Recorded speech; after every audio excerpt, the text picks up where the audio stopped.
with me in my home. She lives with you now? Whoa! Temporarily. Because by God's law, It don't have nothing to do with that. my son loved her and that baby. And if there was anything in this world that I could do, Like I said, I do not just say this is my nephew. If you go on my Facebook, his pictures are everywhere. That's not it. I'm not just saying that this is not my brother's baby. I want to make sure. You see how my aunt is looking? How she is crying? My whole family is like this. Because if I have doubts that that is my brother, baby, I still want to be there. Okay, buckle up, because this is one wild start. She's got major doubts about this whole thing and is ready to clear her son's name. You won't believe the twists that are coming. Ms. Beversdorf, you have opened your case against Mrs. James to prove that her deceased son, Daryl, is the biological father of your 4-year-old son, Dakari. You say that once you prove paternity, Mrs. James better accept you both or she will never see Dakari again. This part is heavy, but you gotta hear it. Ms. Beversdorf's really feeling the sting of rejection, and she says it's hurting both her and her son. Next up, Mrs. James drops her side of the story, and it's, let's just say, intense. It's the whole denial thing that's affecting my child and me. They don't accept him, they don't accept me. I'm just ready for him to have acceptance, love. I want it to be real, not fake. And I just know once I get these test results and everybody will really know the truth. I want him to know and to really have that is his father. I'd never want him to doubt that. Oh boy, here we go. Mrs. James brings up some major suspicions and is not holding back. Ms. Beversdorf is like, no way, I was faithful. But Mrs. James isn't buying it, and you'll want to hear her next accusation. You say the doubts were bought because of Ms. Beversdorf? because of the relationship that they beheld in the time that he was with her, they always fighting, her seeing other people in between the breakup. Nobody has proof of that though. I've never been seen with anybody else. But when you were Haven't living in the been house with anything. us, you're gone 2 weeks. Just when you thought it couldn't get messier, Mrs. James throws in another bombshell. But Ms. Beversdorf is holding her ground, swearing she knows exactly who the dad is. You'd think that'd be enough, but oh no, there's more coming. And I'm like, where's Kayla? No, I was gone 2 weeks. Where? My With someone sister, else? at my sister's house. And when my Wasn't with son came anybody to else. your house, she came outside to talk to him, but she wouldn't let him in the house, and she made him leave. That was my... Do you remember that incident, Ms. No. Beversdorf? I know who my baby dad is. How long were you together, you and Mr. Stevenson? 4.5 years. Now, here's where things get really awkward. Still, Mrs. James is far from convinced, and her next point is even spicier. The next Pregnant. week she came back to your honor, and now they're telling me that she was pregnant. And you want me to say, well, okay? I was already pregnant when me and him split up for the 2 weeks. But I mean, respectfully, how does Ms. James know that? You and him then had a fight. She leaves for a couple of weeks, come back. Next thing I know, her and my son sitting in my kitchen telling me she's pregnant. And I'm looking like, by who? The drama keeps climbing as the judge asks why Daryl didn't sign the birth certificate. Things are getting tense, and Mrs. James is about to turn it up even more. Child, Did who he does sign the that? birth certificate? No. When the nurse came into the hospital room, he was at home, taking a shower, getting clothes. He only left the hospital for maybe 2.5 hours. For the 2.5 hours he left was the one time came in with the birth certificate for him to execute? Yes. Mrs. James isn't done yet, and now she's accusing Ms. Beversdorf of ducking out of DNA tests. Mrs. James talks about trying to get a test done after Daryl, but Mrs. James swears she tried, and this whole scene is just one back and forth battle of who said what. Now I have tried to get DNA 3 times. She never tried 3 times. Yes, would've I have, taken Your the Honor. DNA to get no DNA Because she test. never shows up. She never What met me happened? nowhere. I I didn't have to meet you nowhere. She I never told you called, where the she never place said was. anything. Ms. James, take me through each time. You say 3 times. Yes, Your Honor. Things are about to get even messier as Mrs. James remembers a second DNA test attempt that ended in chaos. Ms. Beversdorf cuts in, claiming she didn't know anything about this plan. Mrs. James is relentless, setting the stage for even more accusations ahead. Tell me about the second time you requested a DNA test. She Your never Honor. requested it a Yes, I second did. time. On a Monday, over the weekend or whatever, this particular second time, I asked her, hey, let's go to legal aid, help us, somebody to get us DNA so we can get Social Security started. We're supposed to do the test like Tuesday or Wednesday. I didn't see her till Friday. Ms. Beversdorf is getting fired up now, saying she's absolutely sure Daryl is Dakari's dad, and she's fed up with Mrs. James doubting it. But just when it feels like they're going in circles, here comes a jaw-dropping new reveal. And so you have no doubt in your mind not- Mr. I wouldn't be Stevens here is if I did. Dakari's biological father. Well, I do. Not one doubt. I Well, that's do. why we're here, because she does. We surely are. We didn't get to the 3rd time. And When it's is the the same. this Why year, didn't Your Honor, she get I a asked contact her- with you? Why didn't she write you? Why was it all me? So determined to get a DNA test. Ask her when did we go to the Social Security office together. Brace yourself. Mrs. James drops a bomb by admitting that Ms. Beversdorf and Dakari are actually living with her right now. But wait, things are about to get even more complicated as Mrs. James explains why she wants the DNA results. She lives with me in my home. She lives with you now? Temporarily. Oh my God's law. It don't have nothing to do with that. My son loves her and that baby. And if there was anything in this world that I could do, All right, here it is, the life-changing answer everyone's been waiting for. The percentage of relatedness between Mrs. Jacqueline James and Dakari is 99%. You are related. Whoa, this is already bonkers. Ms. Chmielewski says she had a 5-year fling with Georgie, who sadly passed in a motorcycle accident, leaving behind their son Xavier. Get ready, this family mix-up is only just starting to heat up. Ms. Chmielewski, you say you had a loving 5-year relationship with the defendant's son, Georgie, who unfortunately died in a motorcycle accident. You claim the defendants initially accepted your son, Xavier, but now need proof that they are Xavier's grandparents. Is that All right, buckle up. This story just keeps getting wilder.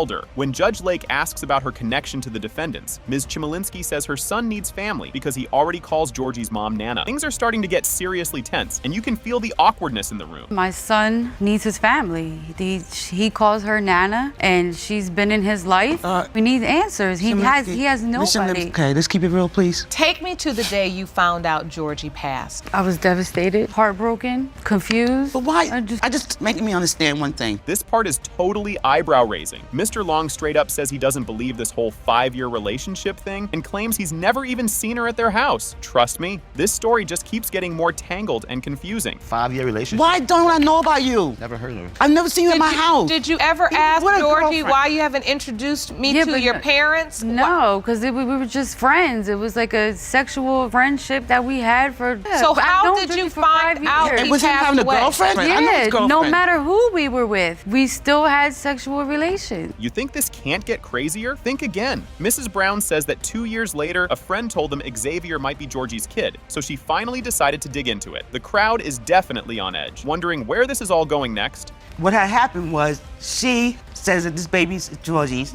2 years passed. The only reason why I pursued this is because a friend of Georgie's told him, you need to find out if this baby is Georgie. So it's other people in the neighborhood must be saying something because he came to me after 2 years. He brought this to my attention. It's like a ping-pong match of feelings at this point. Judge Lake asks why they waited so long to get a DNA test, and Ms. Chmielewski explains she and Georgie tried to do a home DNA test but couldn't afford it before he died. The stakes keep rising as everyone realizes how messy this could get. Because you Right, feel because like George- they because don't you want it know? to be George. She wants it to be Georgie. He and Georgie was doing a home DNA test a couple months before he had passed, and we couldn't come up with the money. After, I think it was like 5 months, But, yeah. then he had passed away. So then You should've that's when came I to went me. to the. How old was Xavier when Georgie died? He was 2 weeks before he turned 1. Plot twist. Just when you thought things couldn't get more tangled, Ms. Chmielewski drops the bomb that there's one other possible father, a guy who was tragically eliminated when she was pregnant. Courtroom can hardly believe this new twist, and everyone's ready to see what's coming next. It can't be. So there's one other man besides How are you Georgie. telling- No. Did you ever tell the other guy? He had passed away when I was 5 months pregnant. Oh. He had got murdered. A family member of mine had contacted his family. They did not respond. Xavier turned 2, and they said if I come up with the money, then they'll do the test. It's heating up, and we're talking major drama now. Ms. Chmielewski says she tells Xavier that Georgie is his dad, showing him videos and calling him daddy. This is getting deep, and everyone's wondering what the DNA test will reveal. 'Cause Miss this chapter of my book Chmielewski, needs to when be you closed. talk to Xavier about his father, he's 2 now. Do you talk to him about his father? Who do you tell him his father is? I tell him Georgie's. That he watches his videos, and I say, you know, that's daddy. He calls him daddy. He Because calls him either daddy. way, Georgie told me no matter what the results were when he was alive, that he was gonna be in his life. And now for the part that had everyone saying, wait, what? Mrs. Brown brings up this wild ghost video that Ms. Chmielewski showed her, where Georgie's spirit supposedly appears. You can feel everyone wondering, did she just try to prove paternity with a ghost? Hey. What about the video? The video, the spirit video. What The video you showed me. So now One- tell me about this the baby. video you mentioned. This video is when me and my friends were sitting in the car. She's trying to convince that there's a video with a spirit of Georgie in the video. Oh. Because I feel like he is. Is Is this around. the video? Like, I feel, Hold on. It's time to bring out the big guns. Judge Lake knows they're all waiting on the edge of their seats, so she reminds them they need this test for Xavier's future. This is the moment the whole room has been been waiting for. You understand, Miss Shimolinski, even if out of the kindness of her heart, even out of her grief, she says, just have the baby call me Nana. And the real truth is you don't know for certain. I have the results, and we can all find out for certain right now. Boom, here comes the jaw dropper that leaves everyone in shock. The percentage of relatedness between Ms. Brown and Mr. Long and Xavier Shimolinski is 0%. Get ready, because this starts off intense and only gets wilder. We're barely a minute in, and already both sides look like they're about to throw down, and it's only getting started. Miss Cameron, you tragically lost the love of your life 3 years ago and find yourself standing before me fighting to prove that he is your child's biological father. Furthermore, you claim you desperately need to determine paternity so that you can file for the death benefits to support your family. Talk about family drama. Ms. Melvin goes into how her whole family is totally freaked out and upset by what Ms. Cameron's doing. With emotions running high, it looks like this family feud is only going to heat up from here. I'm speaking for myself as well as my family. Disturbed us all. My mom would have liked to be here today as well, but very distraught. She just couldn't face it to come. Just the whole situation of losing my brother as well. We lost him, and just the whole situation of her getting pregnant, it just doesn't add up. You don't think this child is his? I don't think it's his. And now we're hitting scandal territory. It's a major bombshell, and you can feel the drama rising, especially as Ms. Cameron tries to keep her cool with Ms. Melvin's doubts piling up. During this time, your brother's in a relationship with Ms. Cameron. You know about her, right? Correct. And so you still feel like she's trying to get something that isn't entitled to her? Well, there's a couple things. He had came to me, it was a month, and I work an urgent care and I see a lot of stuff. So he told me, I said, are you sure he was like, man, I haven't done anything. I loved her. This is one of the saddest and most intense parts so far. The whole courtroom feels the weight of her loss. But as sad as it is, the big paternity question is still hanging in the air, making everyone wait for more. Miss Cameron, you said he passed away when you were 12 weeks pregnant. Yes, and we did not know the sex of the child. Had you told anyone? Yes, I told my best friend April, I told my mother, and I told my father. I don't know who he told, but I know that's the 3 people I told. Said wait for a couple days to make sure, because it was a home pregnancy test that we took. Just when we thought it couldn't get more complicated, here comes the timeline drama. With dates that don't seem to match up, Ms. Cameron is in for more challenges as they try to piece together what really happened.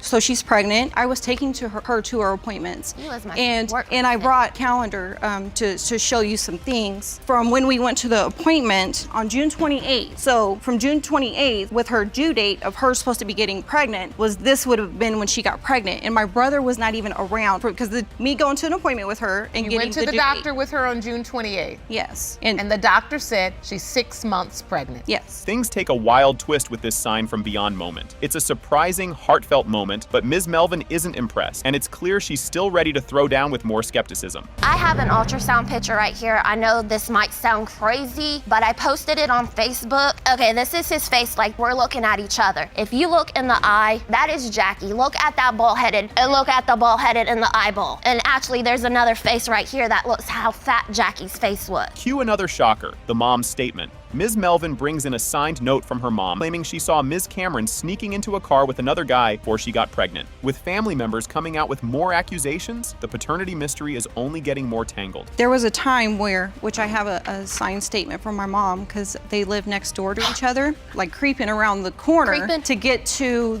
a car which was with another man. I was in love with Jackie. I would have never cheated on Jackie. And it says, I am testifying that I do not believe Malachi Rathard is my grandson because I know Ms. Cameron cheated on my son shortly before she got pregnant. The twists keep coming as Ms. Cameron's best friend steps up to defend her. But Ms. Melvin's not convinced, and the whole courtroom is on edge, waiting for those DNA results. That Ms. Cameron was cheating with this other guy. No, Miss Melvin, she was not cheating. This is my best friend. It's been my best friend for 16 years. Date did occur. She came to me and she told me because she felt so guilty about it. Hung out, talked, went to the movies. But how do you really know she didn't have sex? I can only go off what my best friend has told me, and she's never, that to my knowledge, has lied to me before. Here comes the moment of truth, and everyone is holding their breath. It has been determined by this court. Ms. Duhamel is related to Malachi Rathard. Jesus. Thank you. Now, do you believe me? I guess. I was being honest with you. All right, buckle up because Ms. Kyles is bringing the drama right away. And just wait, because Ms. Light's about to drop some major accusations. Ms. Kyles, you have opened your case to prove to the defendant that her deceased son, James, is your 14-month-old daughter, Ava's biological father. You state that you know the defendant is in pain due to the loss of her son, but so are you. Ms. Light comes in swinging, calling Ms. Kyles a liar and saying she can't trust her one bit on this whole James is the dad story. And get ready, because what she says next will hit you right in the feels. Ms. Light, you say Ms. Kyles is a pathological liar, and you claim that as much as you would love for a piece of your son to be here, you don't trust that baby Ava belongs to him. Oh man, tissues out. Judge Lake asks Ms. Light if she loves Ava, and she breaks down, calling Ava her heart. Next up, she'll explain why she's so suspicious. Ava's 14 months old. Correct. Have you formed a bond with her? Yes, that's my heart. My son was raising her. If she wasn't with my son, she was with me. The But doubt is still eating away at you. it's killing me. It was just a lot going on. Get ready for some soap opera levels. Ms. Light recalls a time when James called to connect with Ava, but some random dude picked up and said he was Ava's dad. And as these two moms keep going, the room's about to get even more heated. He came to me so many times. Her, after he moved her to Oklahoma and got everything furnished, another man answered the phone and tried to claim to be Ava's father and be in her life now and all this other stuff. That's why. So another man answered the phone and told your son, Ava's father, and I'm in her life now. Things are messy as Ms. Kyles talks about drama over who could come into her house, a big point of tension when she and James were still together. And believe me, the room's about to get real heavy with the next part of her story. You were having relationship issues in terms of boundaries. Take me to the point at which Ava was born. Was Mr. Miller with you at the hospital? No, it was just me and my 2-year-old daughter. Did you call him to say baby's being born? No. He would have been there. That's something he would have never wanted to miss. And this next part's like something straight out of an action movie. Ms. Light describes how James got shot while Ava was in the car, and somehow, miraculously, a bullet missed Ava by just inches. And Judge Lake, she's about to dig into the real deal with James's fatherhood. All I know is something happened, some girls arguing, and another guy came and shot my son. And the girl tells me that all she could do was pull him into the car and drive off. And they kept shooting, so I know it was God, but I don't know what stopped the bullet hole from hitting my grandbaby other than God. Because it was a bullet hole that either the door or her car seat stopped it from hitting her. Now, it's time for some heartfelt family talk. Ms. Light says her family took in Ava like she was totally one of their own, and you won't believe what she suspects next. And so your son was raising her. He was her dad. She was Yes. in the car with your son. Yes, just came and got her from me. So you all were raising this baby. Like, this is your biological grandchild, this is your son's child, and he had her name tattooed on his face. Did he Ava. ever tell you that her legal name was Skylar? No. Ms. Light is practically crying as she talks about how James would buy all of Ava's essentials, even asking his mom to do her hair for special events because he was so proud. But wait till you hear what she says next. It's a plot twist. He did everything for his baby. Cash, milk, everything for that baby. Everything. For Memorial Day, he asked me, he brought her clothes and stuff over there. Mama, can you do her hair in a couple of ponytails? Because he didn't allow nobody to touch her hair. Couldn't touch them curls. And she hung out with Grandma. She was with me. All right, here's where things get weird. Judge Lake asks about another guy who Ms. Light says looks kinda like James, and apparently this dude was seen with Ava. And let's just say, things are about to get even more intense. And you believe she has a different name because another man is her biological father? Yeah, I think it's possible. The situation where she said never happened, where some man answered the phone, some tatted over his eyes. And so you felt like the guy looked similar to your son? Somewhat, not as handsome, but Emotions are sky high as Ms. Light explains she's trying to confirm Ava's paternity to honor her late son and make sure Ava gets the family name. Hold tight, the DNA results are about to hit. she didn't have to get that baby away because that baby would have been and is well taken care of. I just want that to be my grandbaby so we can do the right thing and get her name what it's supposed to be, Ava Jashay Miller. And that meant so much to my son, and that's why I know it, because I lost a daughter and her name Ashaya. Judge Lake gives Ms. Kyles a final chance to share anything new, but she's cool and calm, saying she's already told her truth. What's coming next could change everything. Miss Kyles, I'm about to go to the results. Before I do, I just want to make sure that there is not any other piece of testimony that you've left out that you would like to share or you feel like you need to share. No, Your Honor. I said my truth. I think it's time we get the results. Jerome? Here it is, the moment everyone's been waiting for. It has been determined by this court. The percentage of relatedness between Ms. Light and Skylar Ava is 99%. You are related.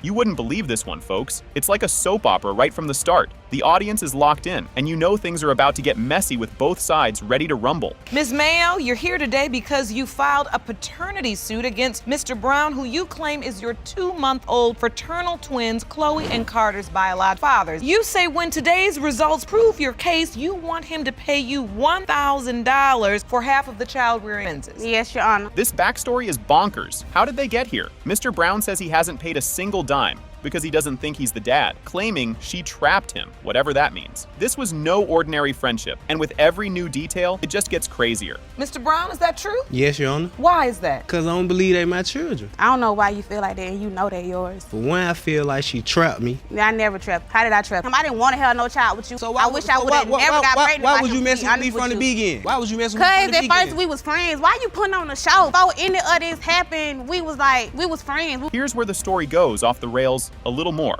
This is truly some high-level drama. Judge Lake's eyebrows raise as these two argue over who said what. If you thought things were tense before, just wait. We had a talk. I told her to go get on birth control. You never told me that. We go from the birth control. One day, I'm at her house, we just kicking it. You know what I mean? That she can't have no children. Her last child was never supposed to be here. How the doctor told her that she would never have children again. When she presented me with all this, I feel like I'm safety net. I got a safety zone. Like, okay, she can't have children. Now it's time for Mr. Brown's very interesting reasons why he thinks he's not the dad. Judge Lake gives him a side eye as he tries to explain his eyebrow suspicions. So what is your doubt? They don't look like me for one. I got very distinct features. Everybody in America knows that when newborns are born, they don't look like no one. Wonder what this is. As you can see, I got very thick eyebrows. This is a distinct feature they of was me. Just born. Look at Chloe's eyebrows. Look at Chloe right now. This me. Thick eyebrows. This them. This is getting good. This part is both sad and awkward because Mr. Brown doesn't even know that one of the twins, Chloe, was born deaf. This whole scene is intense, and it really feels like Judge Lake is about to give him a serious talking to. Okay, he don't even know what's going on with Chloe. Chloe was born deaf. He don't know that. He don't know nothing. My child can't hear. Man, you can at least be there. I'm here with them 24/7 by myself. My child is deaf. Can't hear nothing at all. And you ain't doing nothing. When you find out today, what, like, are you gonna help do this? I gotta take sign language class. Do you know, like, man, you don't know. You don't understand what I go through. Get ready to feel broke just listening to this part. It's all about the bills. The price tag makes everyone stop for a second, and you can see Mr. Brown start to sweat as it's starting to feel very real. Okay, that's my expenses, like from their car seats, they strollers, clothes, bills, everything. And you've been doing this by yourself? Yes, ma'am. There's formula. They both on different milk. So we've got clothes, baby needs, milk, toiletry, totaling $2,000, which is why you're suing Mr. Brown for $1,000 because he would be responsible for half if he's in fact the biological father. Yes, Your Honor. It's the big reveal, folks, and everyone is on the edge of their seats. Seriously, it's intense. It has been determined by this court. Mr. Brown, you are the father. Oh, buckle up, because this case starts with fireworks and finger pointing from the get-go. Meet Ms. Everyone in the courtroom is watching, wide-eyed, as this emotional train pulls out of the station. Ms. Sherman, you claim the defendant is taking advantage of your grieving aunt emotionally and financially by claiming your deceased brother is her child's father. You need today's results because you won't allow your aunt to support a child who is not your brother's. Plot twist alert. Ms. Costello stands up, and she's not here for Ms. Sherman's accusations. With every word, you can feel the plot thickening like gravy at Thanksgiving. My aunt threw Marissa a baby shower, supports this baby financially, as in buying his diapers, his clothes. If he has a doctor's appointment, she is there, and that's not right if she doesn't know that the baby is his. Your Honor, that's his family. Erica was there with me at the hospital when I had the baby, and when Ryan was born, she saw the crown of his head and said, he is a Sherman. Now, Ms. Sherman's aunt is on the stand, and oh boy, she's letting her emotions pour out. Meanwhile, Ms. Sherman's skepticism is about to hit a serious test. When I seen the crown of that baby's head, I'm like, and I just started crying. I said, that's my baby. It don't replace him, but having him in my life. It helps me deal with him not being here.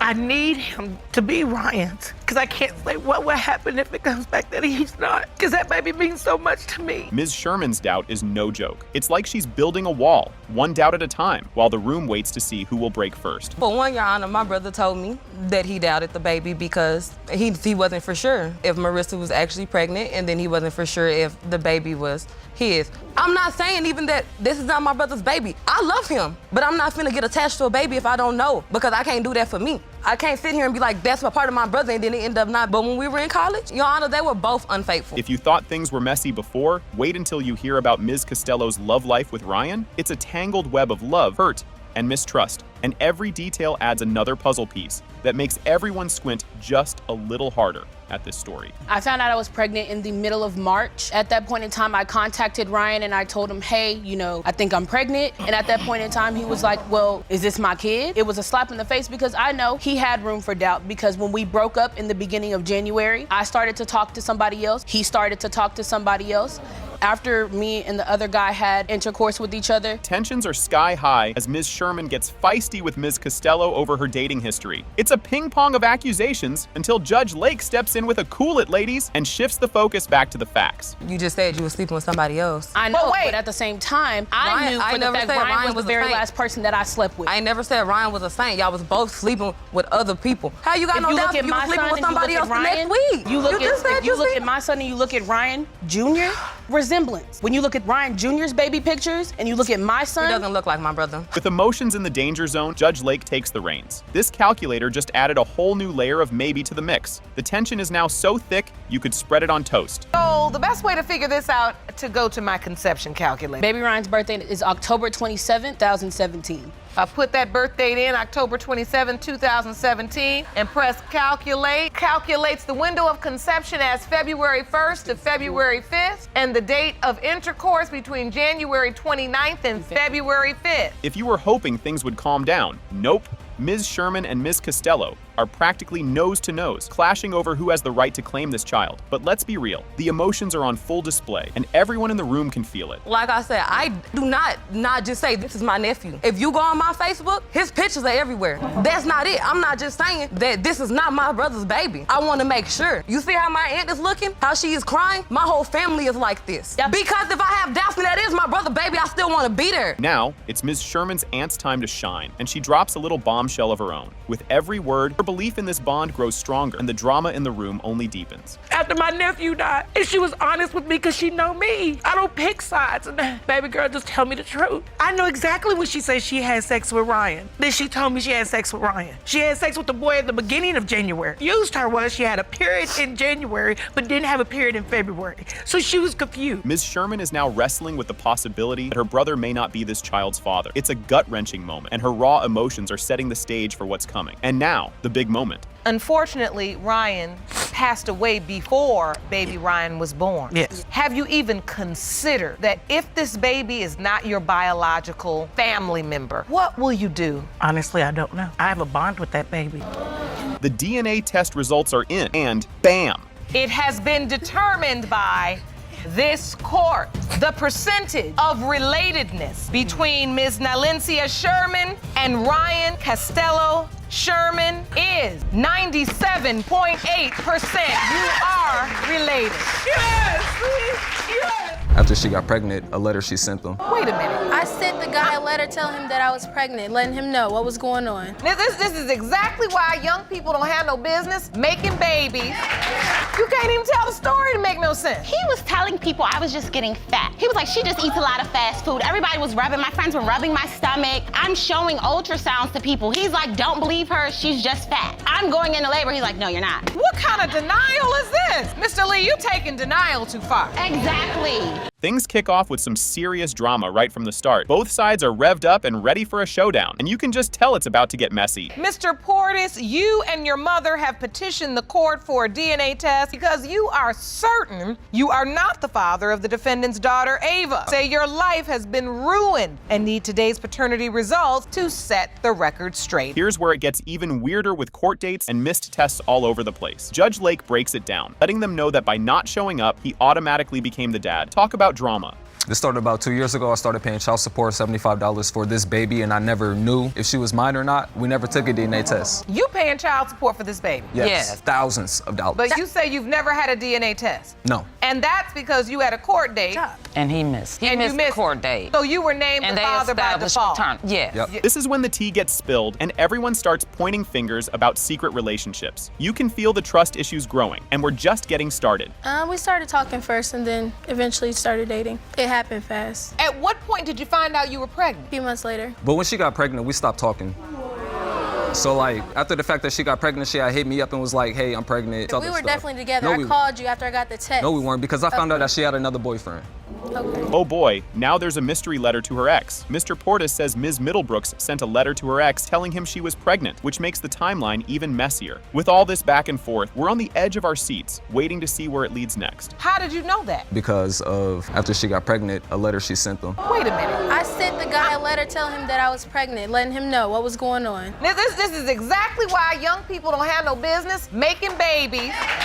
You can't even tell the story to make no sense. Things get intense as Mr. Portis talks about not being there for the birth, and there's a lot of he said, she said going on. Judge Lake tells him he has to be responsible if he's the father. And boy, you can feel the tension building. Were you at the birth, Mr. Portis? No, I was not, Your Honor. He had the opportunity to, but he wanted nothing to do with her. Did you go to doctor's appointment? No. He had nothing to do with the pregnancy. She wasn't communicating with my family at all. Every time she would talk to us, she would be disrespectful. Or any of that. She was not even That's the talking only to time my she would son. talk to us. Who was with you at the birth? My ex was. He stepped up.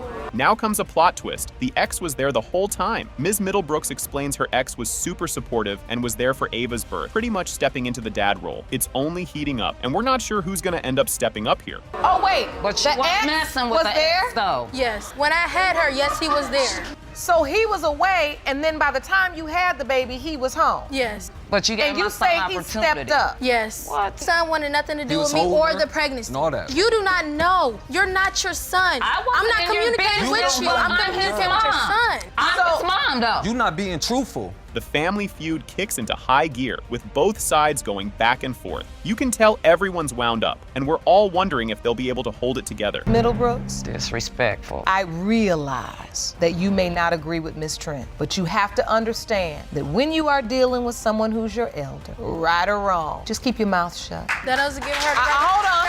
I am going to be very clear. Just when you think it can't get wilder, here comes the ex, calling Mr. Portis. With every twist, this case just keeps getting deeper. Her ex that she was dealing with had contacted me on Facebook. Okay, and what did he say? He was basically saying like, yo, Bryant, Jasmine, does she have you on child support and stuff like that? And I'm like, yeah, she does. She's been having me on child support. He was like, well, that's crazy because I'm taking care of her too. So it's just like an imbalance here. The courtroom is hit with a surprise as Ms. Middlebrooks admits she wasn't sure about the paternity herself. The tension is so thick you could cut it with a knife, and you can tell we're close to the big reveal. It has been determined by this court. Mr. Portis, you are the father. Buckle up, because Ms. Shands kicks things off by saying she just has to prove Mr. Hollis is her baby's dad. But wait, you won't believe Mr. Hollis's response coming up next. Miss Shands, you appear in court today because you are devastated that your first love and the person you lost your virginity to is now denying your 15-month-old son, Aiden. You say once you prove to the defendant that he is the father, you hope you two can finally be a family. And here's where it gets real messy. Mr. Hollis and his mom say Ms. Shands is a pathological liar and that they already know who the real dad is. It's like a soap opera, but hold on, it's about to get even juicier. Mr. Hollis, you are here with your mother and you both testify that Ms. Shands is a pathological liar and you both don't believe you fathered her son, but claim to know who did. Just when you think things can't get wilder, Ms. Shands admits she had a fling with one of Mr. Hollis's friends, which led to a whole mess in their friend group. The audience is gasping, and Judge Lake is just shaking her head. And trust me, there's more to this. Me and his was close friends once before. But she used to come back and tell me that Mr. Amir, he was messing with one of my friends. We both were young at the time. So, both y'all young now? Yeah, we still are young. But I thought it was cool to go mess with one of his friends because he had slept with one of mine. We both had made a mistake. No. Brace yourself for this one. Judge Lake asks Ms. Shands if she used protection with Mr. Hollis's friend. And Ms. Shands says, nope, not at all. And yep, there's still a lot more to spill. You have revenge sex with one of his friends. And did you use protection? No. And then how many times did you have sex with this friend of his? Multiple times.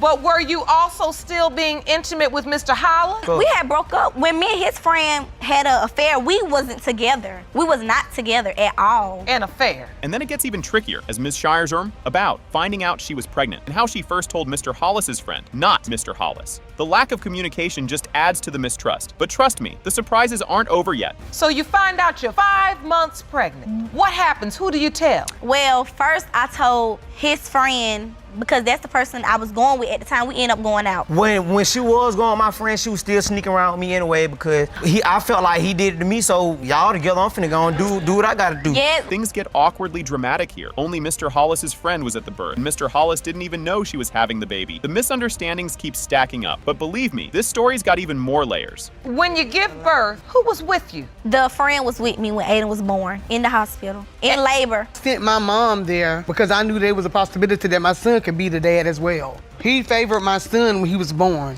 I wasn't never invited. Like, anything I ever found out about the baby, I found out about myself. Like, I ain't even know she was in labor. I had to find that out. And now it's gone public. Ms. Shan says she was hurt when Mr. Hollis wrote a song that accuses her of cheating, and the song went viral. As if that's not enough drama, more about their beef is about to hit the fan. Like, when I heard the song at first, especially the first song, I forgot how it started, but he put my name in it, the friend name in it, but he erased it and changed it to a whole different, and then he came out with the I And we have some of the lyrics to that song. And I can't be cuffing Columbus hoe. About a year ago, I was in love with a thought. Ms. Shands talks about how Aiden seems to have a real connection with Mr. Hollis, not the friend, and you can see Mr. Hollis's face soften as he talks about bonding with the baby. But wait, you'll want to hear what happens when they get the DNA results. But every time he be with the other guy, he don't really be stunned him. He never showed the attention that he showed to Amir that he shows to the other guy. And Miss Hollis, you say you tried to back off, but I see in this picture, you got the grandma face all over. Finally, the DNA test results are in, and surprise. It has been determined by this court. Mr. Hollis, you are not the father.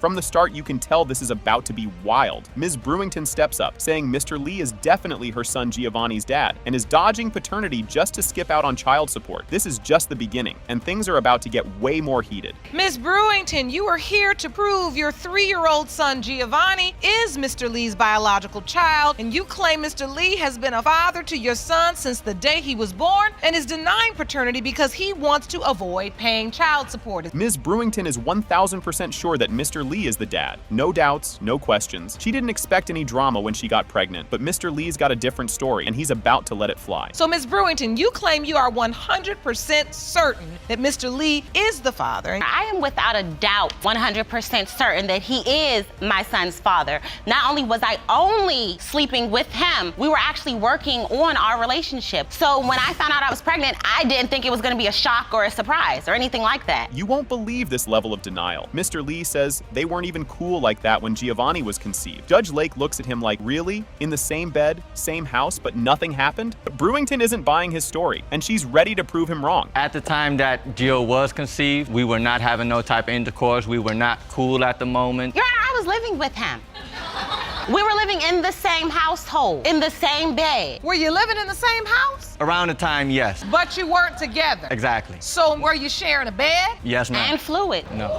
Clearly. This moment is hilarious because Ms. Brewington finds out she's pregnant totally by accident. But if you think he's about to believe her now, you're wrong. Okay, I found out that I was pregnant. I actually went to the doctor to just re-up on my birth control. I didn't even realize that they said that they had to do a pregnancy test before they could go ahead with the birth control. So I went ahead, they did a pregnancy test. I told him, he did not believe me at all. He went out and got 3 3 pregnancy tests, made me take all of them. They were all positive. And he was like, well, that's not my baby. The way they argue over the dates is just too much. She's fed up with his cluelessness, but Mr. Lee is standing his ground like, no way, not my kid. And you can tell this argument isn't ending here. So you seem so certain, Mr. Lee. I do, because I'm gonna explain it to you, Your Honor. How she said her birthday is the 2nd of February. It's not. Her birthday's on the 2nd of February. My birthday's on the 1st of February.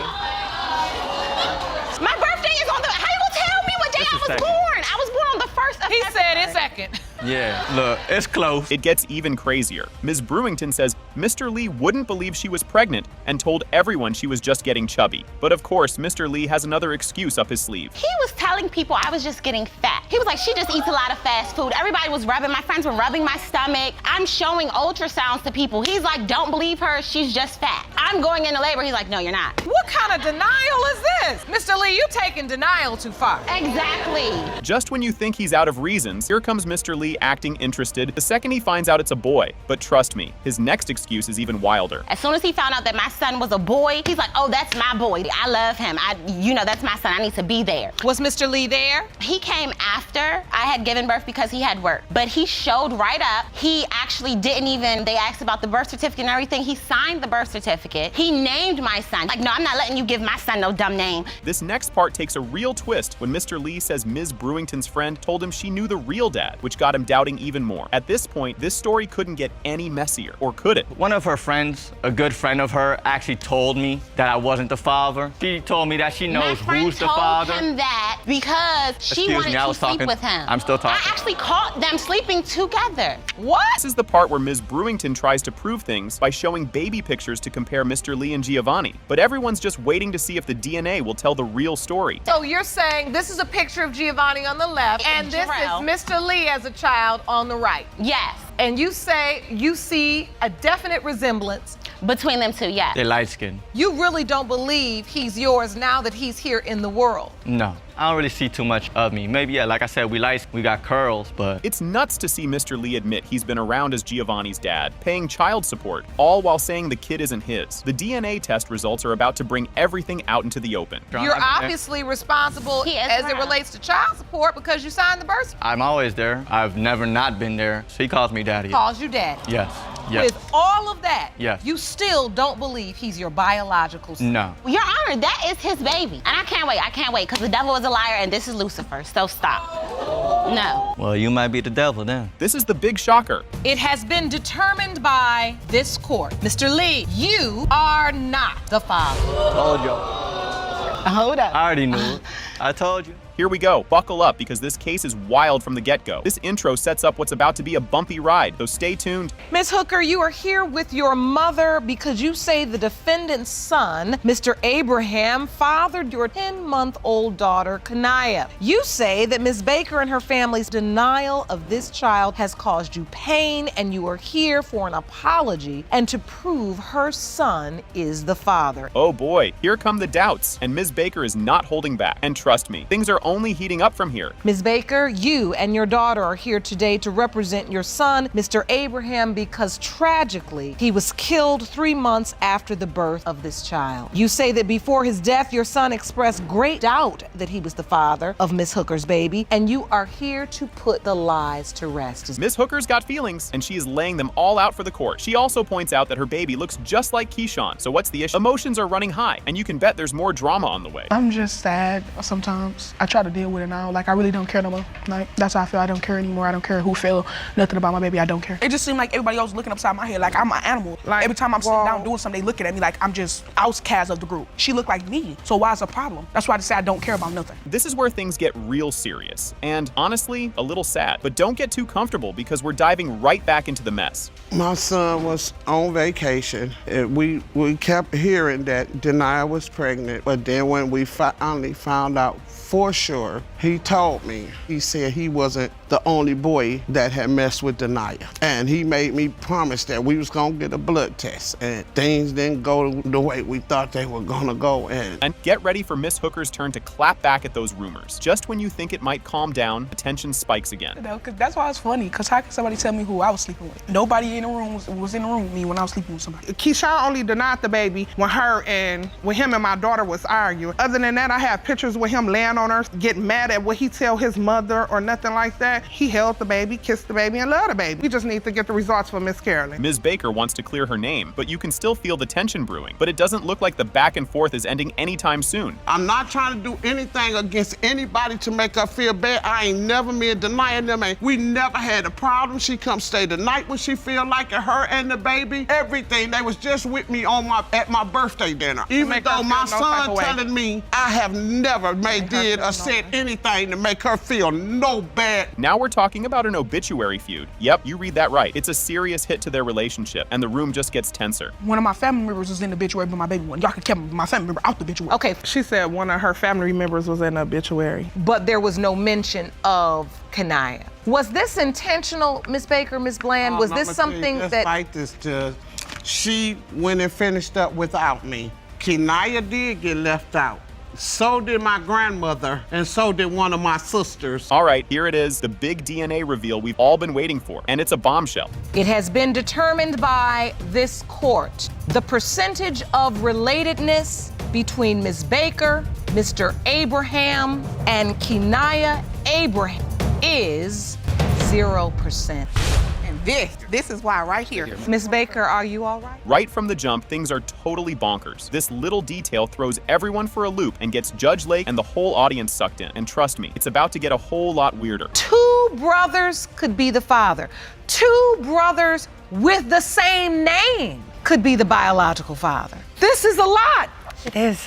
It really is. When he came to me and he told me that he was my dad, I went to family members and I asked them, did you know that there was a possibility? They've all told me they believe Steve is my dad. This next part cranks up the weight. What? Factor big time. But buckle up because his next proof is next level. But Michael Shockley, you still believe you are Desiree's biological father? Yes, Your Honor. She's always been my little girl, so she'll never not be my little girl. But like, I have all girls and he's got all boys. All boys and one girl. That's it. Okay, now Michael tries to back up his claim with a family chart. Just when we think it's all laughs, though, Michael's daughter steps in to give her 2 cents. You submitted a chart. You like my chart? So, Mike, you say you have all girls. Yes, ma'am. 3 girls, and Desiree's right there in the middle. Yep. Steve, you have all boys. Yes, Your Honor. 5 boys. And 1 daughter. He's serious about that 1 daughter. And here comes Crystal, Michael's daughter, adding even more emotion to this family mix-up. Just when you think it's all family love, things take a sharp emotional turn. Question, have you ever had any doubt in your mind? Your whole life growing up, you knew Desiree to be your sister? Yes, our whole life we fought as kids over who was more of a daddy's girl. She'd be like, oh, you're mama's girl. No, I'm daddy's girl. And you know, we went back and forth. We grew up with him. He's on our birth certificates. He's got our names tattooed on his neck. Crystal doesn't hold back and drops a hard question. Why did Steve wait 2 whole decades to say anything? Her question definitely stirs things up, and it's Desiree's turn to let out her feelings next. So to me, with this going on, I've always questioned why did he never come forward before? Why wait all this time? It doesn't make sense. Why would you wait 20 years to come up and say something? Why? That hurt us more than anything. If you were, why did you wait? But why are you blaming me? I mean, like I said a while ago, I would have told her years ago if they hadn't kept her from me. Desiree's story about how this mess affects her whole family is truly tough. And boy, the next part is about to make this even sadder. And now you have to live with the fact that you don't know that. We've never been really close. That was the way that we were close. That it was the connection that we had. You know, we could always say that our Bubba, yeah, he's our Bubba, but we're closer. We have that bigger connection because we do share the same mother and the same father. So I feel like in a way it kind of broke a connection that we had. Judge Lake is here with her wise, comforting words to help Desiree through this emotional ride. But just wait until science gets pulled into this family drama. It's heartbreaking to the point that I feel like I've been lied to my entire life. I've been like my entire first 20 years as far as who my dad is has been one big lie. Who do you call dad? Steve. Oh, you do? Yes, ma'am. Who do you believe is your biological father? In my heart, I feel like Steve is. Out of nowhere, Judge Lake brings in Dr. Baird, a DNA expert, to explain the who's the dad science. Now, everyone's holding their breath as they get closer to the big reveal. Difficult thing to do genetically to sort out which of the 2 is the true biological father. However, what we do at DNA Diagnostic Center in order to exclude one of the 2 individuals. And in this particular case, that's exactly what we did. We tested almost twice the number of samples of DNA that we normally test in order to exclude absolutely one of the 2 individuals. Even with the stakes this high, Desiree tries to keep things hopeful by saying she wants both brothers in her life. But just as things start feeling cozy, her mom jumps in with a tearful confession. Regardless of whichever it turns out is my dad, I still want a relationship with both of them. Just one is my uncle, one is my dad.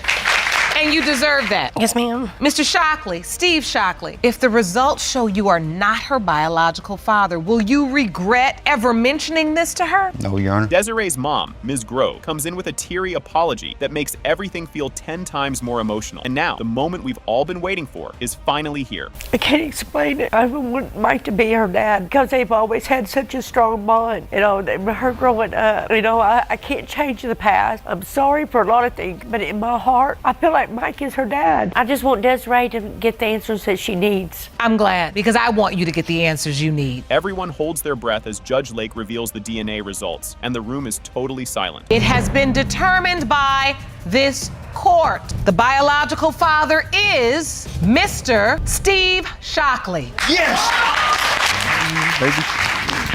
This one's a doozy as Ms. Hines spills the beans on their Christmas Eve hangout. But buckle up because this back and forth gets even juicier. Christmas Eve, we had sex in the car. After that, I told him that I was pregnant. He basically said that he gave me a Christmas gift because he didn't give me anything for Christmas. More than likely, I always be with my family on Christmas because we have like traditions. This is Christmas Eve and not Christmas. We agreed to be with our families on Christmas. Things get even crazier when Mr. Jackson claims Ms. Hines was shacking up with another dude. The story's already wild, but wait, Mr. Jackson's about to accuse her of even more sneaky stuff. I'm disagreeing on both behalves because she was living with another male, so it's kind of like hard to like judge her because like. So while you all were in this relationship or just having sex in the car, she was in a relationship with somebody else. Yeah, it was a relationship. She had another male living with her. Mr. Jackson doesn't hold back, saying he snooped around her place and found a box of condoms. Just when you think that's the end of it, Mr. Jackson has even more to say about her behavior. And it was a time that like I was snooping around her house, and because she had said it was taking some stuff to store it. I seen a box, and in that box it was some condoms in the box, and I thought she was like. So you thought at that point that man and her were having sex? Yes, Your Honor. Your Honor, that is true. Now it's Mr. Jackson's turn to act like a spy, talking about all the times he caught Ms. Hines texting other guys. And he's got a whole lot more drama up his sleeve. And I was on vacation one time, like I was snooping around and I got a phone and I seen like she was texting numerous people. So I had snooped and went through one of the texts and I seen like she was texting this guy and he was like calling her bouncy. You're doing a lot of snooping. Yeah. I mean, if you snooping, why are you even with her then? I've just seen so many things that seem shady. Here's where it gets really spicy. Mr. Jackson fires back, saying her messages with her ex were making him insecure. If you thought that was the end of it, nope, it's about to get more complicated. He's calling me whore or hoe, whatever, sleeping around. But that's what he's been doing since we got together. So from the looks of these messages, it seems like you entertaining these women. The reason why I did what I did because like she had messages in her phone from her other fella that was talking about working on their relationship. Ms. Hines' best friend steps up and wow, she does not hold back. The court is not impressed with Mr. Jackson's support and we're all waiting to see what excuse he'll come up with next. I know she's been pretty much taking care of him by herself with my assistance, her mother, no help from him. I do most of the babysitting. This woman is He's paid me twice for babysitting. $10 a piece, both times. I'm more of a father to this child than he is. When Mr. Jackson admits he didn't feel a bond with Matthias because the baby didn't look like him, you can almost hear everyone's eyes rolling. The judge doesn't let that slide, and things start to get real as Ms. Hines speaks from the heart about her son. Mr. Jackson, did you go to any doctor's appointment? Yes, I did. Yes. Were you there at the birth? Not at the birth, but I came after the birth. And when you saw the baby, what did you feel? I really didn't feel a connection because like he didn't have really much of my features, and I seen that he had like a blondish orange hair, and that's just not my family. Okay, so but I had a reason to doubt right there. From the beginning, why didn't you take the paternity test when she offered to pay for it?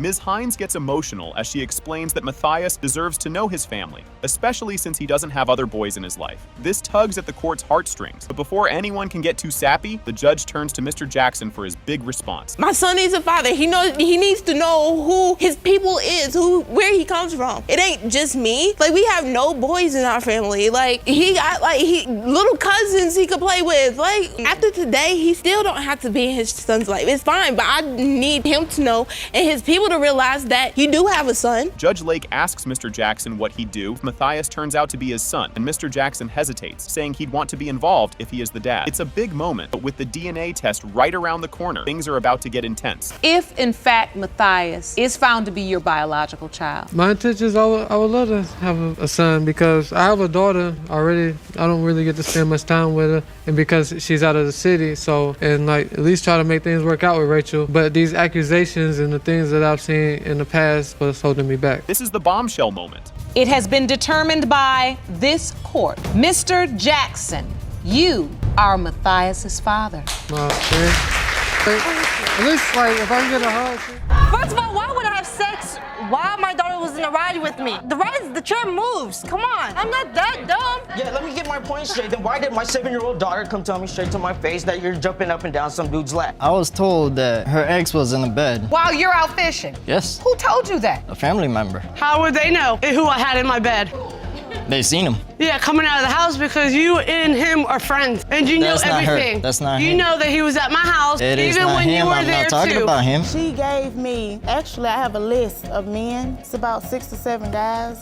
67? About 6 or 7. I said, wait a minute now. She gave you 6 or 7 names. Yes, Your Honor. Of possible fathers. Yes, Your Honor. One of them, we had to do a DNA test, and it turned out he wasn't my father. This revelation sets the stage for a tense hearing. Mr. Connor is up in arms, convinced he's not the daddy of the child in question, highlighting how this mix-up has turned his life and wallet upside down, including a stint behind bars for missing child support payments. But wait, there's more! Ms. Wallace's clapback is just a moment away. Mr. Connor, you say a one-time fling with the defendant turned into more than 15 years of child support payments and even jail time for a child you have never believed is yours. You need today's results to prove you are not her child's father. The plot thickens. Emotions start to boil as Mr. Wallace admits his trust in his mom, but can't shake the doubts recent actions by Mr. Connor have stirred up. Mr. Connor lays it all out, detailing the injustices he feels he suffered, ramping up the emotional intensity of the hearing. And guess what? It only gets juicier from here. Mr. Wallace, you say you trust your mother, but acknowledge Mr. Connor's recent actions have given you doubt. Mr. Connor. Today's results are so important, Your Honor, because I need to undo a terrible injustice that's been inflicted upon me and my family. It's caused a lot of problems, financially especially. Yikes. Talk about a tough break. Mr. Connor paints a grim picture of his financial woes and the domino effect of his jail time due to unpaid child support, including losing his home and job. This saga has seriously shaken up his life, but keep your eyes peeled because the confrontation that's coming up next is a doozy. It's times when I can't afford things. I've even been to jail.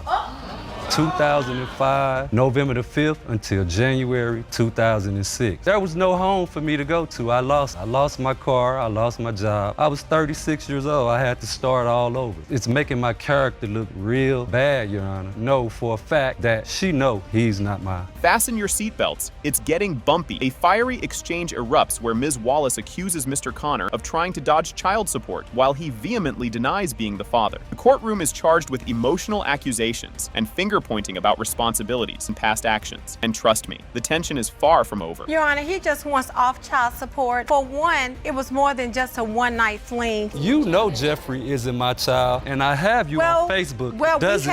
You can quit pointing your fingers because I'm an adult. No, you're not. What kind I'm of adult? 42 years old. I raised my 3 kids by myself. You won't believe your ears. Mr. Connor swears the encounter with Ms. Wallace was a brief fling that definitely didn't lead to conception, challenging the story she's been telling. He's adamant it was a one-and-done deal. But hold on, because Ms. Wallace's memory of events paints a whole other picture. Can you tell me about that? Do you remember this relationship, encounter? There wasn't a relationship. I met her through a family member. We all used to hang out a little bit here or there in the fall. We came together one time, and up on penetration, she changed her mind, and that was that. I never knew anything about Jeffrey. This twist might just make your jaw drop, contrasting sharply with Mr. Connor's version. Ms. Wallace reminisces about what she remembers as a year-long romance filled with plenty of encounters, complicating the story even further. She even brings up the moment she found out she was expecting. And just when you thought it couldn't get any more tangled, the explosive confrontation that follows will have you on the edge of your seat. Remember him and I being in a whole year relationship, and we had sex numerous of times, Your Honor. And he did know. Well, I got sick. How I found out that I was pregnant.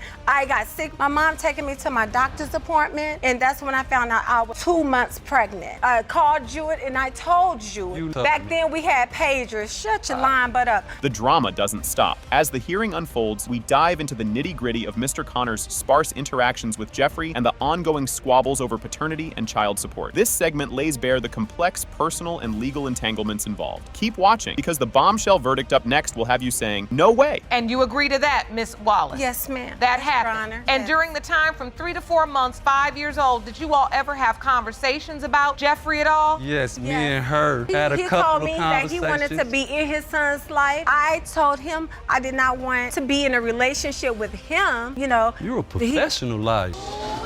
Here it comes, the big reveal everyone's been waiting for. It has been determined by this court. Mr. Connor, you are not the father. I already knew it.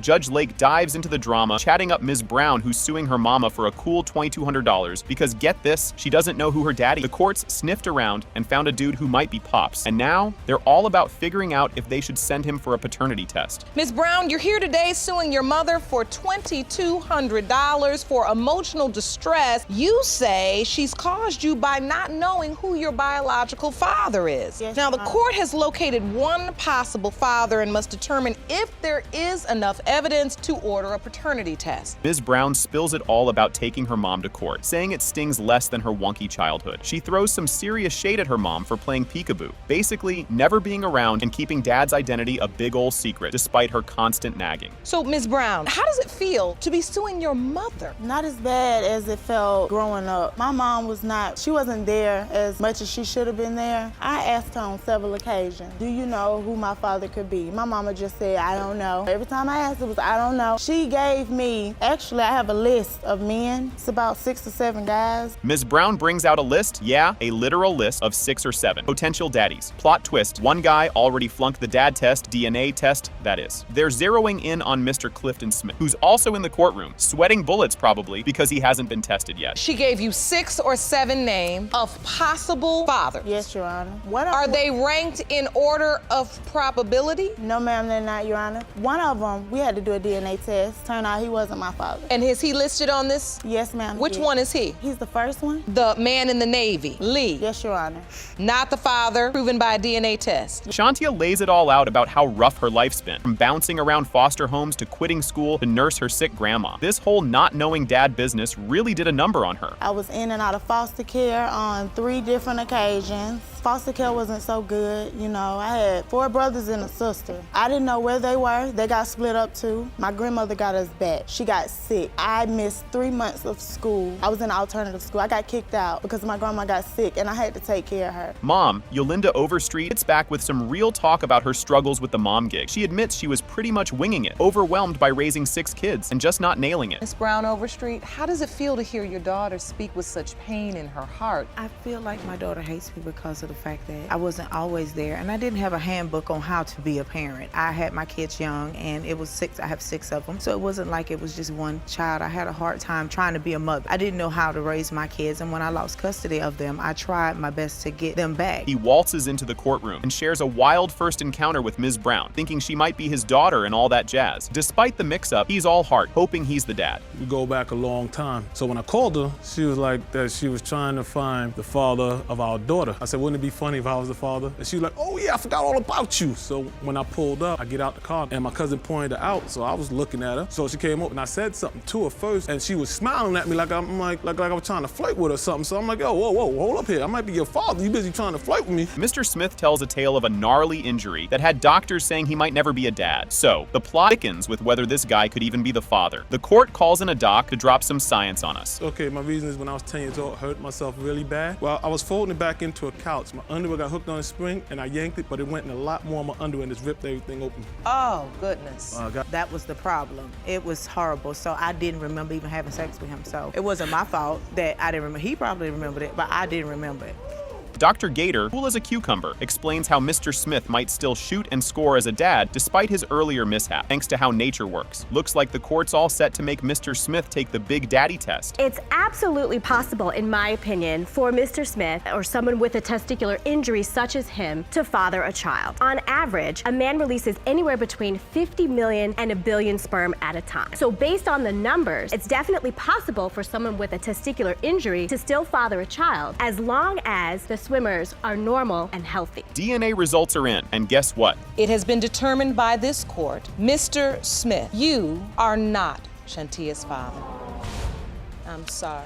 Ms. Hernandez drops a bombshell that her estranged hubby started denying their 3-year-old munchkin, Ligana, only after eyeing a younger chick. This accusation frames the emotional and legal stakes of the proceedings. Ms. Hernandez, 4 years ago, you met and then married your much younger but seemingly perfect man. You say your estranged husband started denying you and your now 3-year-old daughter, Liana, only after he found another younger woman. Mr. Hernandez claps back with an accusation of his own, claiming Ms. Hernandez played house with other men while he was off playing sailor on a fishing boat. This introduces the core conflict regarding the paternity of Ligana and their crumbling trust. Mr. Hernandez, you claim that during the marriage you often spent weeks at a time on a fishing boat for work, only to find out upon returning home that your wife had other men in and out of your house while you were at sea. You and your girlfriend are here to prove Liana is not yours. We find out Ligana is 3 and missing her daddy big time, which highlights the emotional toll this mess is taking on her. It's heartbreaking. It's hard for me to put my daughter down to sleep. All she does is says, dad, dad, dad, dad, all day. How old is she? She's 3. She'll be 4 in December. But the man you believe is her biological father is denying her. Yes. I don't know what to tell her, Your Honor. Do you know that this young child is calling out for you, Mr. Hernandez? No, Your Honor. We dive into how Ms. Hernandez met Mr. Hernandez, showing us the start of their whirlwind that quickly went from sweet to sour. How did you all even meet? I was at a friend of mine's house. He comes up about an hour later walking up to my friend's house. Okay, so he came over your friend's house. Yes. And you met him? Yes. Did you immediately hit it off? Yes. So Mr. Hernandez, you liked her, she liked you, you all started a relationship. Yes. Later on got married. 2 years later. So you got married 2 years later? Yes. Mr. Hernandez starts doubting baby Ligana is his, all thanks to neighborhood gossip about Ms. Hernandez's ex snooping around their home while he was away. I was told that her ex was in the bed. While you're out fishing? Yes. Who told you that? A family member. A family member of yours or hers? Mine. How would they know who I had in my bed? They seen him. Yeah, coming out of the house because you and him are friends. And you know That's not her. everything. That's not You him. know that he was at my house It is even not when him. you were I'm there not talking too. about him. The hospital scene turns into a reality show when family members allegedly tell Mr. Hernandez he's not the father right after Ligana's birth. What happened at the birth? 2 family members came to the hospital and told me that's not my kid. Two family members of whom? Hers. Hers? Who? Your mother. Your mom? Oh, wait. Because my mama doesn't like you. Okay then. They argue over why Ligana didn't get Mr. Hernandez's last name, suggesting Ms. Hernandez had her doubts from the get-go. You want her to have your last I name. literally argued with her at the hospital. No, you didn't. Then why did I was gonna sign the paperwork to do it for you on the birth certificate and you said no? Why did you sign it when you knew I had put her last name as Lamont? You shouldn't have signed it. Judge Lake calls out the inconsistencies in Ms. Hernandez's tales, making everyone in the courtroom scratch their heads. This testimony you are giving right now is faulty, right? It is not adding up to me. And I need answers. I need to understand from you, is there any other possible father for your daughter besides Mr. Hernandez? No. The DNA test results are announced. It has been determined by this court. Mr. Hernandez, you are the father. Told you.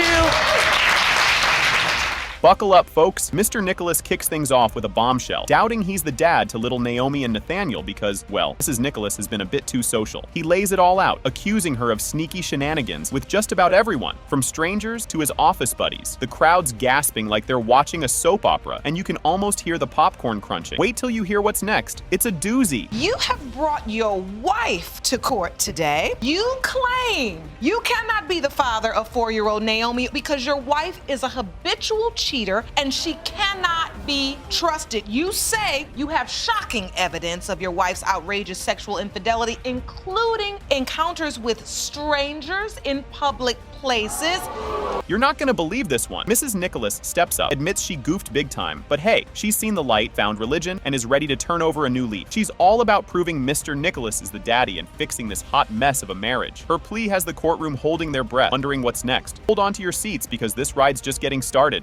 Mrs. Nicholas, you actually admit you've made some mistakes in your marriage, but you claim you have now turned your life around and you are a church-going woman who deserves another chance. You state that once these DNA tests prove Mr. Nicholas is the father of all of your children, you are hoping to repair your marriage. Oh boy, here it comes. Mr. Nicholas drops a juicy tidbit about a rather awkward encounter at his sushi job. Picture this. He's slinging sushi rolls when a random dude claims Mrs. Nicholas is turning the bathroom into her personal love den. Stuck at work like a fish out of water, unable to confirm the sordid tale. Just wait, next twist is even wilder. Let me tell you this first of all. You know, the sushi spot I used to work at, it's a hot silk. People come in and then out. Some guy comes up to me and tells me straight up to my face that my wife is performing oral sex in the bathroom.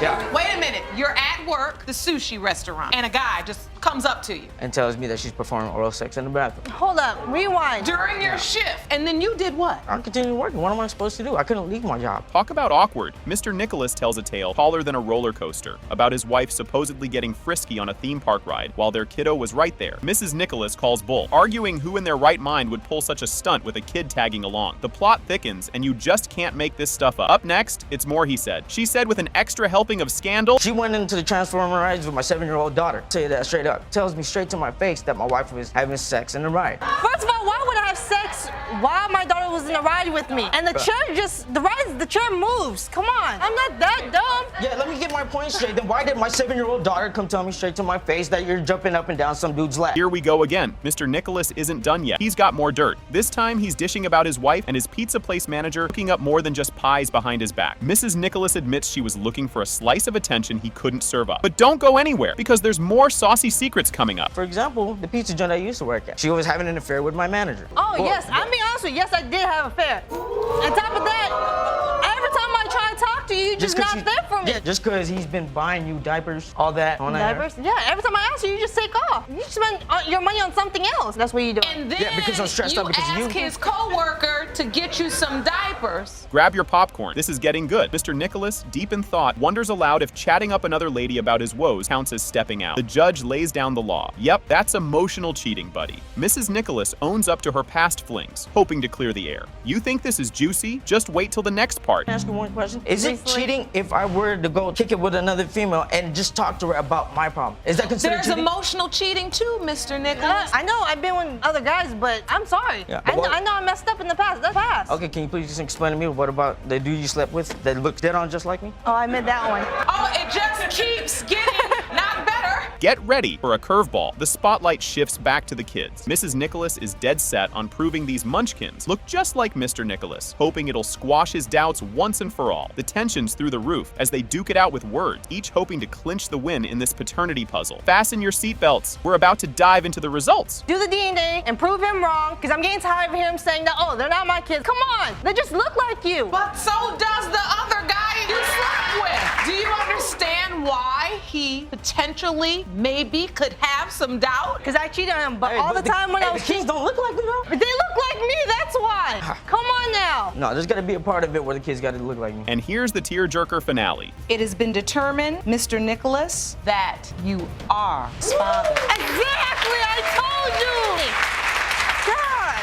Right off the bat, Mr. Johnson spills the beans about his mega doubts concerning his fiance's daughter, Camilla, suspecting she might actually be his fiance's ex's kid. He lays it out clear. If the DNA test proves she isn't his, he's hitting the road. No looking back. Grab some popcorn, because this drama's just heating up. Mr. Johnson, you claim you are here today with a relationship on the line. Now, you are convinced your fiance's 8-month-old daughter, Camilla, was fathered by her ex-boyfriend and not you. If the DNA results prove your deepest fears are true, you say you plan to leave her and never look back. Now, Mr. Johnson's talking money. He wants Ms. Quintero to cough up $275 for kiddo expenses. Camilla isn't his. He's been playing daddy, but keeps one eye on the exit, just in case. Stick around, things are about to get even juicier. Mr. Johnson, you're asking the court to award you $275 in back child care expenses. If the results prove Camilla is not your daughter, you'd like Ms. Quintero to pay you back. Flashback to a a rocky romance roller coaster. Mr. Johnson and Ms. Quintero's love saga has more twists than a pretzel. The bombshell drops, she's pregnant, but the timing's all shades of wrong. Mr. Johnson's reeling, and you'll want to see what comes out when they air more dirty laundry. I say about a year ago, we ended up talking again. She calls me up one day and she's like, hey, I'm gonna go look for some apartment. You should come with. I was a little busy at the time, so I told her no.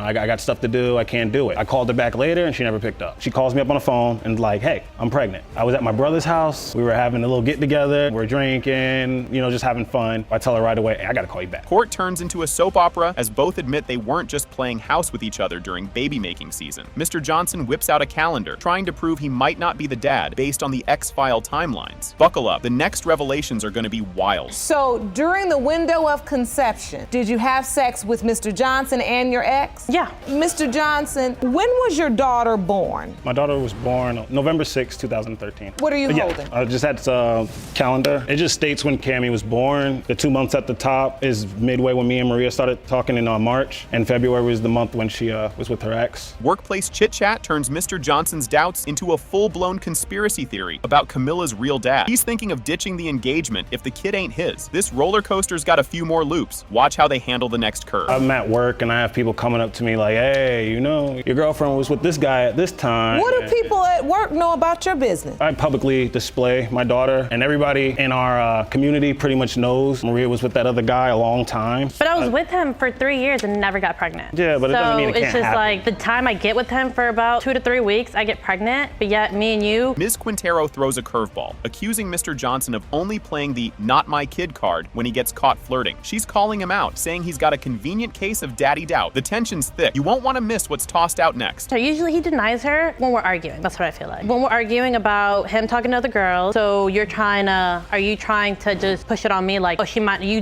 not be mine because you just got caught talking to another girl? Oh, Your Honor, it's not like that all the time. I've brought it up. What is it like? I brought it up plenty of times. There'll just be times I'm like holding her and I'm just like, man, you just don't look like me. You're too pretty to be mine. Finally, the moment of truth. In the case of Johnson v. Quintero, when it comes to 8-month-old Camilla Johnson, Mr. Johnson, you are her father.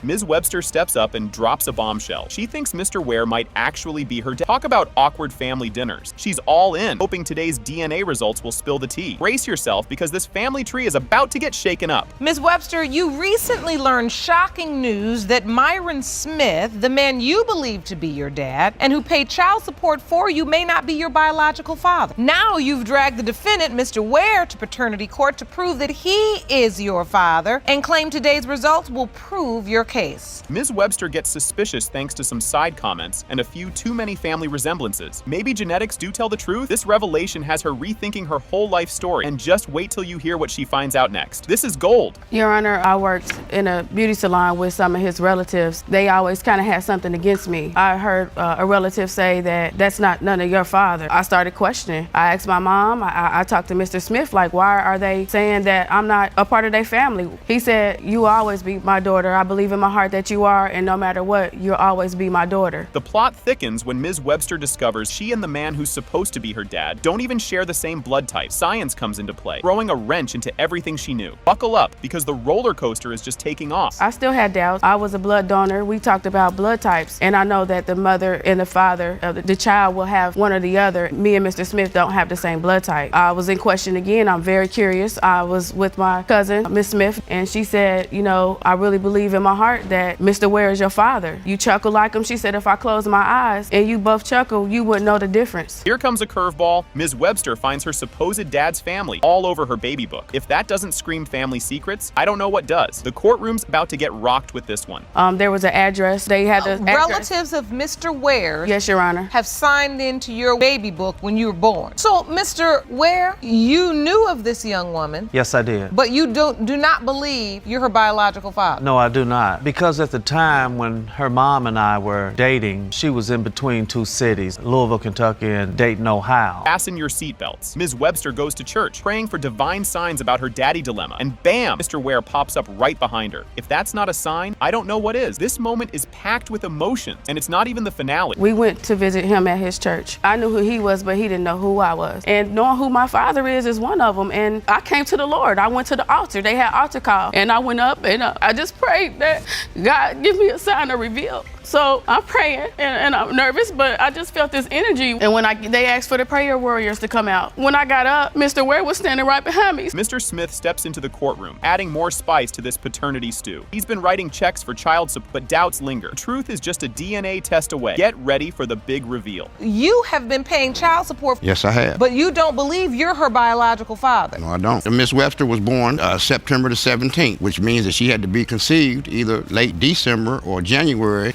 Right there, she was born September the 17th. Last time I was home on leave was late November. So in order for her to be born in September, she had to be conceived either late December or early January. I was in Fort Hood, Texas. Ms. Brady, the mom, is up next, and she's sticking to her story that Mr. Smith is the daddy, despite him being hundreds of miles away when the magic needed to happen. What's coming up will definitely throw you for a loop. Her biological father is Mr. Myron Smith. He says he was gone. He was serving the time that she was conceived. Is that not true? Right, but Mr. Smith also came home on leave. Once we got together, Mr. Smith went back to the service, and then I was pregnant. When Mr. Smith called me one day, I said, you know what? I'm pregnant. Hold on to your popcorn. It has been determined by this court. Mr. Ware, you are not her father.